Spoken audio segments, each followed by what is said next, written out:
Namaste. Ramana, for the first time we have Ruth Chapman and Alan Chapman from the UK. Happy to have you. Thanks, Ramana.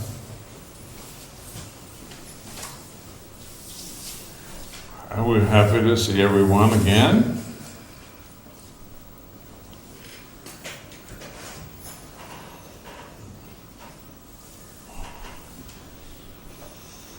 I guess as a reminder is necessary that this will be, or is, the final session of satsang for this season.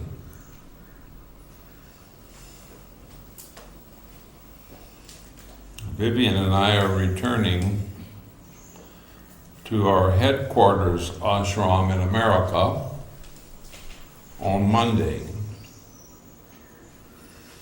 This is our spiritual headquarters, so to speak, but our formal headquarters is in America at our other ashram.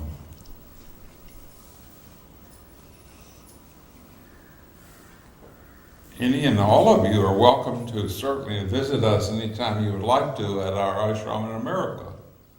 Be happy to have you. We only ask that you, if you're ever coming to America and would like to visit us there, that you notify our ashram in ample time in advance so we'd be prepared to serve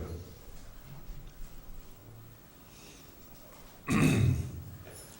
We spend the majority of the year in America and come here sometime usually in November or early December and remain through the month of February or early March. It's always a delightful time to be here and to be with everyone here. And it's also delightful to be at our ashram in America as well. I happen to tend to get a little nostalgic when it comes time to leave either place. I love everyone here, our staff, and all of you who come and attend satsang here each season. And I love our staff in America as well. We have, in my view, some of the most dedicated people in the world who serve to maintain Aham in our facilities and to serve all the people who come to partake of our programs.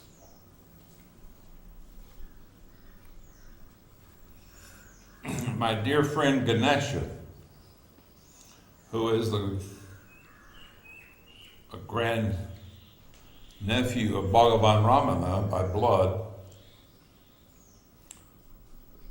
we just visited him yesterday at his home. He will be coming to America to be with us for a period of about 3 months this year. And he does just about every year, has been for the last 4 or 5 years, staying with us in America. He has often said that we, Aham, as an institution, as an organized school, if you will, are the only institution in the world who is presenting Bhagavan's pure teaching in the same mode and way and manner in which Bhagavan himself presented his teaching and the process of self-inquiry. The only one in the world. That is quite a statement. We're happy to serve in this function, to present the pure teaching of Bhagavan Ramana. It does not mean that there are not other teachers elsewhere, that they themselves do not present Bhagavan's teaching. We're not implying that. There are individual teachers who do so, I'm sure. I've heard as much. But the unique factor about Aham is that when someone comes in to participate in our presentation of Sri Bhagavan's teaching, we take a person that could be a rank beginner, one who has never even considered spiritual work, and we can be with them and present Sri Bhagavan's teaching to them so that they can practice the teaching, have the spiritual initiation into the awakened awareness of being, so that they are certain and definite as to what this awakened awareness is. And then we remain with them for as long as they feel that it is necessary for them to do so, or for us to do so, until they complete their sadhana, until they are living firmly established, awake and aware in the pure awareness of being, without any doubt or uncertainty about it. That is a unique process. That's what we offer. And I might add, that's what we have been offering and presenting to the world for the past 30 plus years. We celebrated our 30th year anniversary in August of 2008.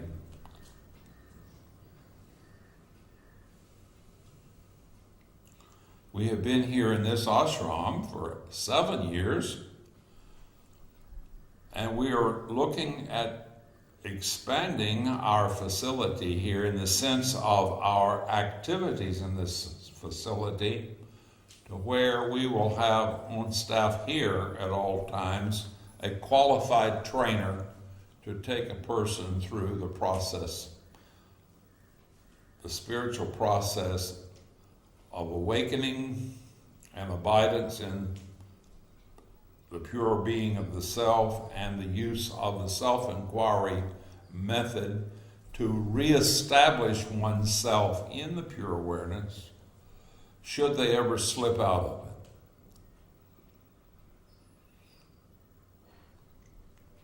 So I urge you all to stay in touch with our ashram here or our facility in America. Any of you that may be returning next year and may be interested in our self-inquiry training. We call it ISIT, Intensive Self-Inquiry Training, as an 8-day workshop seminar in which then following the 8 days there's a home study program that lasts for about 8 weeks, in which you have an advanced graduate that will be assigned to be with you and have weekly calls as well as reading assignments to make sure you are remaining in the purity of the awareness of pure being and know how to function in, as, and from that pure awareness of being.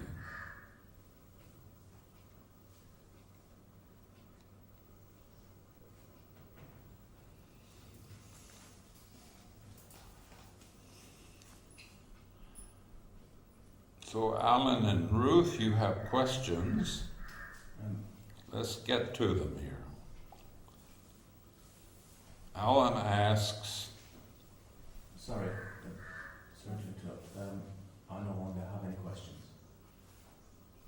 not have a question? I did yesterday. I don't know. You don't have a question now? No.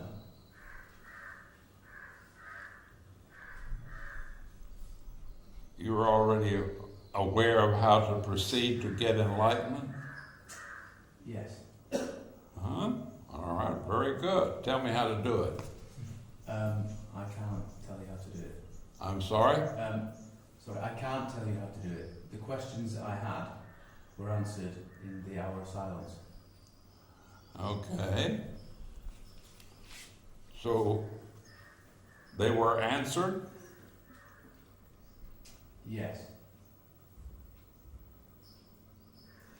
So how is it you persist in not being in the illusion of being an individual? I don't. You don't? No. Ah, very good. It's got nothing to do with me. I'm sorry? It has nothing to do with me as an individual. I see. Very good. All right, Ruth, have you had your questions answered too? No. All right. What guidance to progress steadily, practically towards enlightenment, and what are the biggest obstacles starting off in this journey, and how to overcome them? Okay. What practical guidance to progress or to progress and steadily towards enlightenment?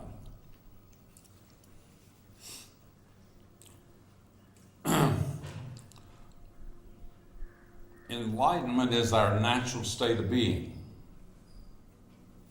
In this very moment, your very awareness, if you're able to hear what I'm saying, are you able to be aware that that fan is isolating? Yes. So just your awareness itself, by hearing, seeing, and knowing that I'm speaking with you, that awareness is what we normally call enlightenment. It's the abidance in this awareness, steadily, constantly, knowingly, that is all that is necessary, and not forgetting it. Now, what is it that would be the obstacle? What are the obstacles that start off? In starting off, it has to be overcome. Starting off, continuing, or anywhere along the line, there really is only one obstacle. Do you have any idea what that might be? Yourself? Well, now you're pointing here to your body. If you're meaning by your statement yourself to be your body, and are taking that to be yourself, then that is the obstacle. Or you might say it's your mind that is identified with your body, and taking your body to be who you are thinking and believing yourself to be. That is the obstacle. Very simply and very basically, your body is your possession. You who possess your body are faceless, formless, timeless, spaceless, pure being, infinite and eternal. That means this being that you are may now be identified with your body and your mind as though your body and your mind are you.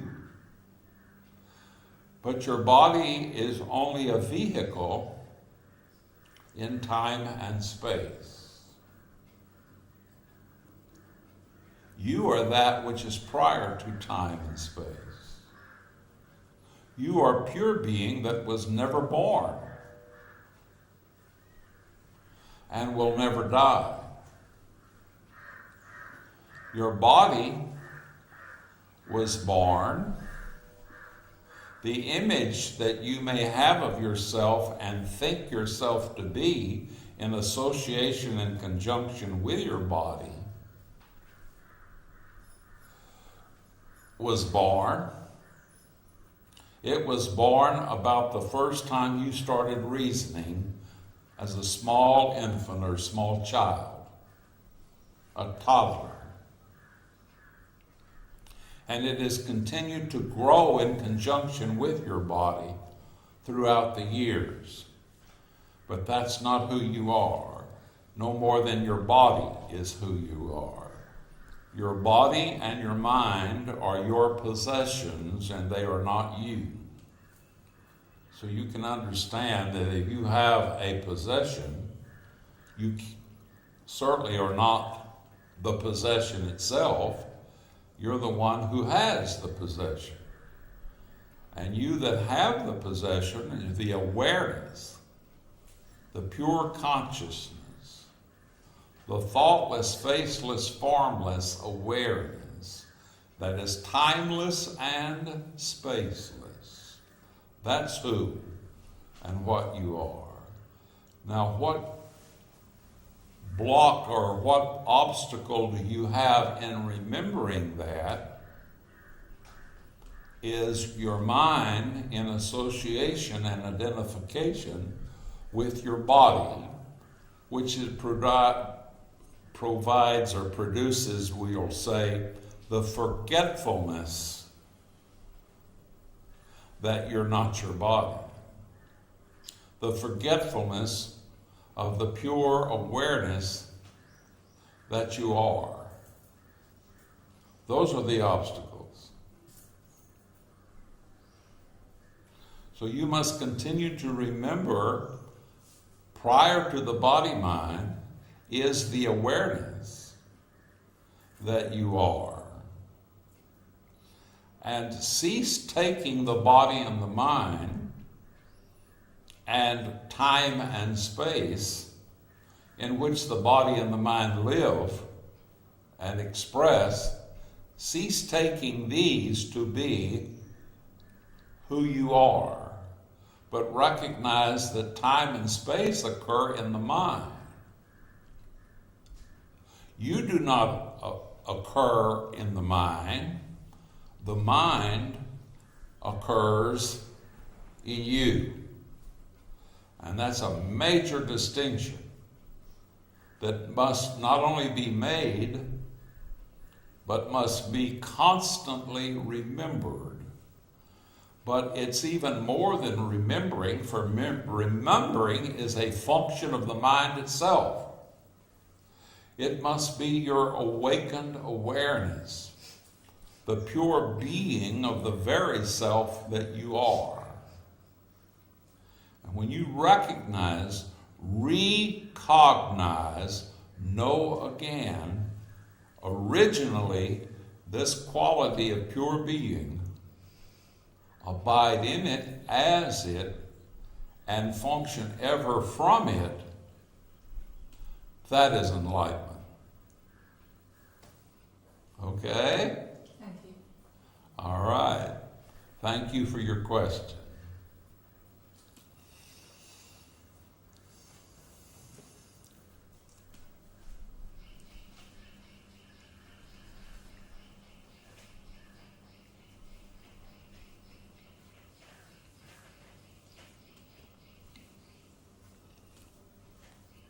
All right, does anyone else have anything that is going on with you, or any question,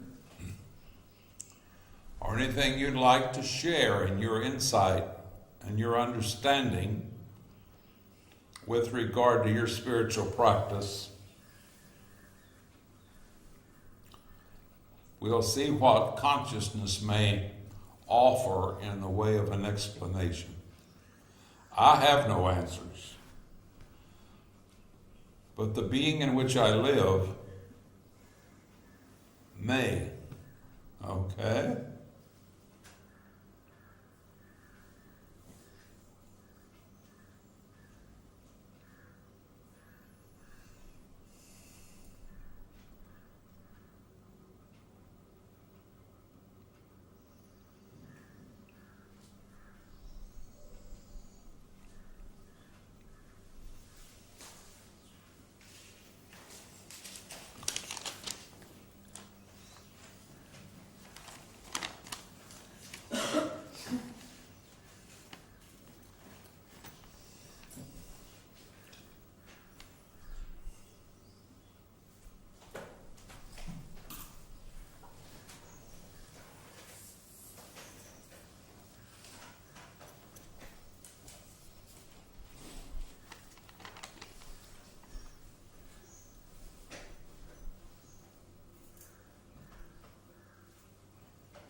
Okay, great.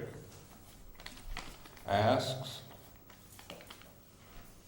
in relation to the talk the other day, I accept that the world of my perception is not as real as it appears to be, and that there is no lasting happiness to be found there. That the really important question is, to whom is it appearing real or unreal? That bringing awareness into the egoic feeling sense of me is the means of its dissolution and return to its own source in pure awareness. Concurrently, abiding as expansive, clear awareness to whatever degree is possible. Please correct me if I misunderstand. Okay, let's look at it point by point. In relationship to the talk the other day, I accept that the world of my perception is not as real as it appears to be, and that there is no lasting happiness to be found there. That part is correct. Not only is it not real, it is only an appearance. It is always only an appearance in the consciousness that you are in your own mind. And correct, there is no lasting happiness to be found in the appearance, objectively, that is appearing in the world. Happiness is only in the awareness itself, the pure existence consciousness that you are, the pure being that you are, and is to be taken into the world, you might say shared with those who are appearing in your world, and not to be found in the world from the world. Once you're getting that, you will be able to contribute very wisely and very importantly to what appears to be this world of time and space. And that the really important question is, to whom is it appearing, real or unreal? It's appearing real to your mind. And it's being seen through by the very self that you actually are, to what extent you're able to see through it. To what extent you are abiding in the pure awareness of being, remaining in the pure awareness of being, as the pure awareness of being, and no longer identified with your mind as having anything to do with anything other than the past, and being an instrument in the present when there is a time that situations need to be seen and understood, to let go of the mind and what it is interpreting things to be, for the self that you are is very capable of seeing what is occurring in the present moment and living clearly and consciously in the present moment, where the mind is not capable of doing that. The mind that you take yourself to be, if you are taking yourself to be, is not even capable of knowing the truth. Only the self knows the truth. The mind that you think you are is nothing but a character role living in time and space. It's just like a character in a play. Imagine, if you will, any character in any play. Now, the character in the play is played by some actor or actress playing the role of the character. Are you with me? Can the character in the role know anything at all? It's just written in. It has no existence other than the existence in the playwright who wrote the role, and in appearing to exist by the audience who are identified with the character, but in fact the character does not even exist. It's like the character in a novel that you might read, an interesting novel. You become identified with the character role in the novel, and in identifying with it, you're looking forward to see if the character makes it through the next adventure or not. But in fact, there is no character to make it through the next adventure other than in your own mind or in the mind of the writer of the novel. Are you getting it? So that character cannot know anything. Only you, the actor playing the role of the character that you're taking yourself to be, can know the truth, not the character. All right? Are you getting it? Okay. And you're getting it that bringing awareness into the egoic feeling sense of me is the means of its dissolution and return to its own source in pure awareness. Well, no, that's not true. There is no such being as the egoic me. Again, as the character that you're taking yourself to be. There is no such entity. So to bring awareness into the character that doesn't exist is not going to make the character exist. The being already exists, and the character never existed in the first place and will never exist other than as a character. So that part of your statement is not true. Are you with me? Can I comment or ask? Certainly you can comment. I understand what you've said, but to the extent that I'm unconsciously identified as being an individual, then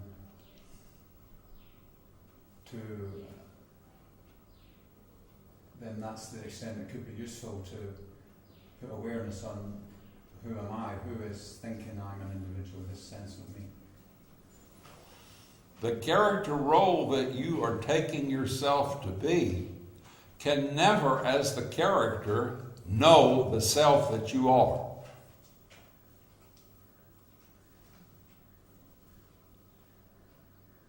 But the awareness of this sense of me, that awareness itself isn't the character, the awareness is awareness. The awareness of the sense of me is just a thought. The awareness of me, pure being, is not a thought. The I am is not a thought. The thought I am is a thought, but the I am is not a thought. You as I am are not a thought. You're not occurring in your mind. Your mind is occurring in you. But the reality seems to be that myself, to whatever extent, and most other beings that appear to exist are identified. They what? They're identified. They may be identified, but they're unconscious. Exactly. But that does not, because they're unconscious, that doesn't make them real, because it's just like a character, again, like a character in a book. All of the characters written in a book are not real other than in the mind of the author, and they may be real in your own mind as you're reading about their dramas, but they're not real, they're just thoughts. But isn't that unreality realized by purging that unconsciousness, by bringing consciousness to unconsciousness? What purging is necessary when you're abiding in the pure awareness that you actually are? There is no purging necessary. It's only the getting it that thought is just thought. The thought of sugar is not the sweetness to which it is pointing, that it is indicating. There is no sweetness in the thought sugar. My understanding is that the reason I'm not entirely residing in pure being already is because there is this unconscious identification. Well, I can understand that may be what you're considering to be your understanding. But in that sense, I'd have to say your understanding is incorrect. You are conscious in this moment. You just don't realize that the consciousness that you are in this moment is not what you're thinking yourself to be. And how to realize it if I'm not realizing it? I'm sorry? How to realize it if I'm not realizing it? How are you to realize it? Well, just let go of who you're taking yourself to be.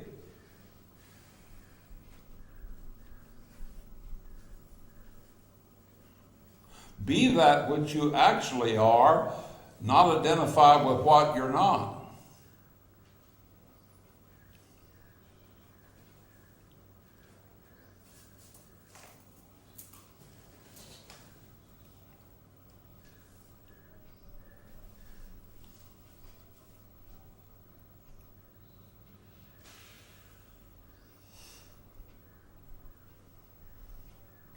Bhagavan Ramana very often said our problem is, the problem with most is being identified with who we're not, taking that to be who we are. That's identifying with the body and the mind as though the body and the mind is what we are. We can be identified with the body and the mind incorrectly assuming the body and the mind to be who and what we are, and the character role that we're identified with since we were toddlers, let's say, living in time and space, the image that we take of ourselves to be, the being that we believe ourselves to be with all of our history, with all of the events, with our education, with all of our relationships, with all that has gone on in our memory, taking that to be who we are. But that's not who we are. We are the being that is identified with all of that, but that's not who we are. That's the character role that we're identified with. Awaken to the very awareness that you are, which is just pure being, just pure I am, faultless awareness, faceless, formless, timeless, spaceless awareness. That's what you are. Not the form that you're taking yourself to be, not the history that you're taking yourself to be, not the image that you're taking yourself to be. That's not who you are.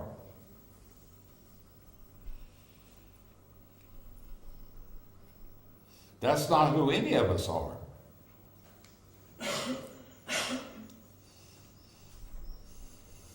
So concurrently abiding as expansive, clear awareness to whatever degree is possible, yes, that's correct. To abide as expansive, clear awareness. That's the process. By dropping all identification with the body-mind, all identification with time and space. Time and space are in the mind. You're not the mind. The mind is occurring in you. You're not occurring in the mind.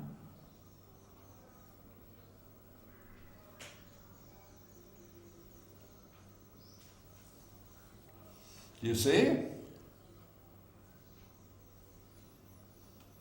Let go and be.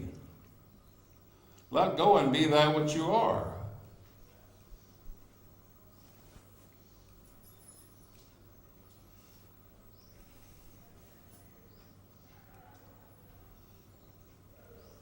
Are you ready to do so? It's entirely up to you. It's in your hands. Would you like your paper back?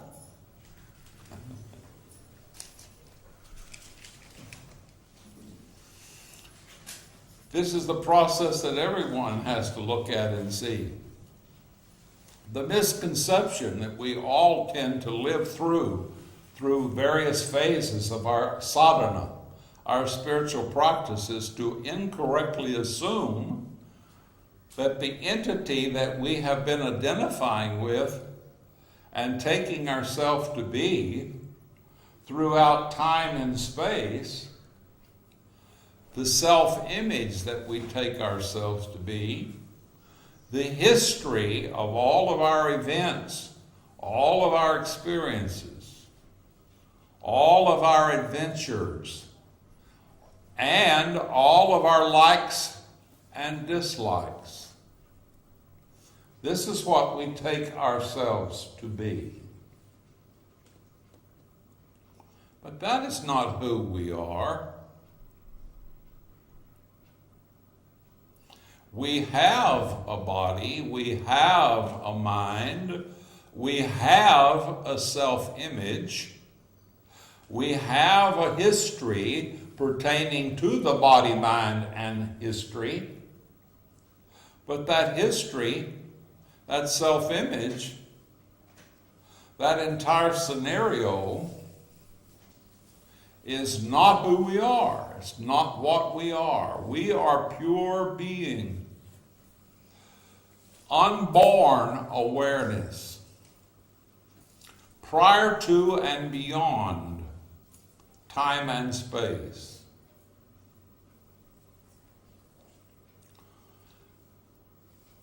But the majority are identified with time and space, with the mind of time and space. and all of the events occurring in time and space, as though time and space are actualities. We don't recognize that time and space are entirely conceptual appearances, appearing on this awareness that we are. This awareness that we are, Bhagavan uses as analogy, a metaphor many times, a very good one. Two metaphors, really, that are equally good. One is the screen of a cinema. I'm sure that everyone here has been to a cinema, to a movie. You arrive at the cinema before the show starts. While you're sitting, waiting for the show to start, looking straight ahead, what you see is the screen where the pictures are going to appear. When the cinema begins, you no longer see the screen. It's hidden, it's covered by the pictures in the cinema. You no longer give the screen any consideration. It is of no importance, apparently.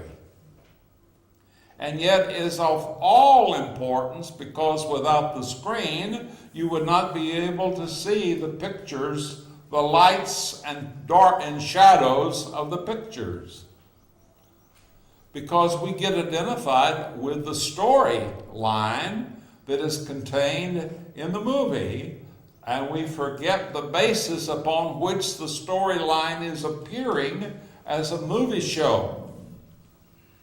Well, in a similar sense, that's exactly what is going on with us all right now. We do not see the self that we actually are, on which is the lights and shadows of the mind are appearing as events occurring in time and space that we call this world. It is all going on right now on this awareness, if you will, this screen of awareness that we all are. This is what we are, this pure awareness. Another metaphor that Bhagavan and others use, other sages, is a mirror. The images appearing in a mirror do not in any way affect the mirror, and as long as the images are moving or passing in front of the mirror will reflect perfectly those images. But it's not affected by those images. In exactly the same way, the mirror of our own being, the pure awareness that we are, reflects, if you will, the events that are occurring on the surface of the mirror, but those events do not affect the mirror. Now, the mind records, if you will, those events. So the events are projected or registered, if you will, on the mirror, but the mind records those events and then repeats those events again and again and again. But they only repeat, the mind can only do that in the present moment. Just like in front of the mirror, you can only see in the present moment what is appearing in the mirror in the present moment. Likewise, as far as awareness is concerned, we're all only aware in this moment. We cannot be aware in any other moment. This moment, as it is, is what's so. Nothing else is so in this moment. We may take things to be so out of our mind, because the mind, which sees from the past, can also only think in this moment. You cannot have a thought yesterday. You can only have a thought in this moment. You cannot have a thought tomorrow. You can only have a thought in this moment. When tomorrow becomes today and this moment, you can have a thought, but you can't have it tomorrow. You can only have it now. Likewise, as far as events in life is concerned, we can only have the experiences of life now, in this moment. We can think about the past in this moment, which is what we often do by bringing in thoughts of the past that is occurring in this moment, and then what's occurring in this moment may be something that we do not care to have to be experiencing. We would like for it to be something else that we experienced yesterday or last week or last month. But what's occurring in this moment is what's occurring, and if we try to change it, rather than accepting what's occurring in this moment, we put ourselves out of alignment with what's occurring in this moment. And in not accepting what's occurring in this moment, we have conflict with regard to what's occurring in this moment. When we can reach that quality of wisdom to know that if we accept what is occurring in this moment, as it is occurring in this moment, we will be at peace with regard to what's occurring in the moment, and not at the effect of what's occurring in this moment. It's very basic,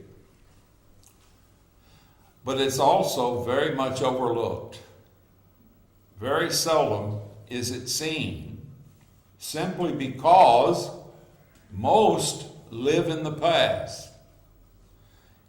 They live in memories in the past and wish to live in the memories and project those memories into the future, not realizing that the mind lives in the past.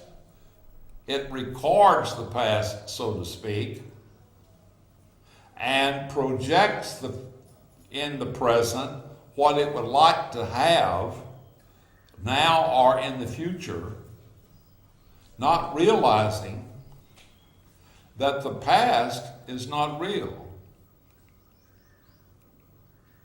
Only this present moment is real.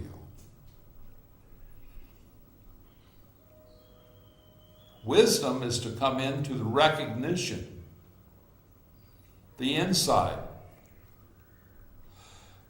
that the world of time and space, which is taken to be cause, which is taken to be primary and powerful and what's real, and that the self, which is taken to be at effect and secondary, powerless and meaningless,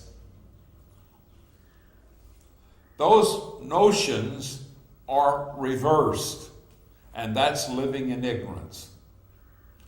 And as long as we live in the ignorance, that's the one source and cause of all sorrow and suffering, all limitation, all sorrow, and all suffering. And we will continue to suffer. We will continue to live in limitation, sorrow, and suffering, for as long as we live in this ignorance of taking the world to be real and the cause, and taking the self to be secondary and at effect. It's very simple. But it is also very much overlooked.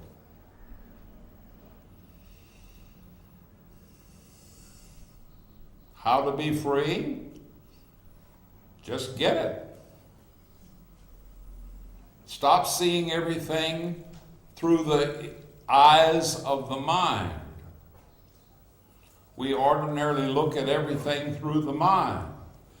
We see through the eyes of the mind rather than seeing through the eyes, in quotation, of the self. Seeing through the being of the self that we actually are. When we see through the being of the self that we are, freedom, peace, joy is realized as our infinite and eternal nature. Very simple. All that is required is to see what is just now being shared. Nothing major otherwise is required. Just get it. Stop resisting. That's the mind that resists because it wants to be right. It wants to see from the past and bring the past in the present as though the past can change and improve the present, when in fact the present is perfect as it is, exactly as it is in this instant. It's always already perfect as it is. If we're abiding in the pure awareness of being, in the thoughtless, faceless, formless awareness prior to time and space, there's no problem. But to what extent we're identified with time and space as though they are real, we will have problems.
It has been a pleasure to be here again this season. And let me express my appreciation to all of you who have chosen to attend satsang here at home. For it is your being here that makes what we do worthwhile. Thank you so much. Namaste.